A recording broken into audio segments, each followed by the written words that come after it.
Если ваш ребенок часто болеет и кашляет, это видео для вас. Несколько дыхательных упражнений для детей. Самое простое – это попросить ребенка понадувать воздушный шарик. Или хотя бы, чтобы он пытался его надувать, если не умеет еще в силу возраста. Также можно приобрести мыльные пузыри, и детям очень нравится надувать мыльные пузыри. Упражнение соломинка. Берете стакан с водой и опускаете в стакан соломинку для коктейля. Ребенок должен научиться в эту соломинку дуть, чтобы в воде пошли пузыри.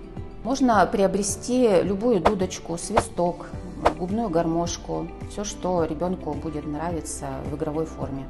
Эти упражнения помогают снять проявление скрытого бронхоспазма у ребенка при кашле, для того, чтобы легче отходила мокрота. А также усиливается кровоснабжение в области дыхательных путей. И даже эти упражнения профилактируют частые ОРВИ у маленького ребенка.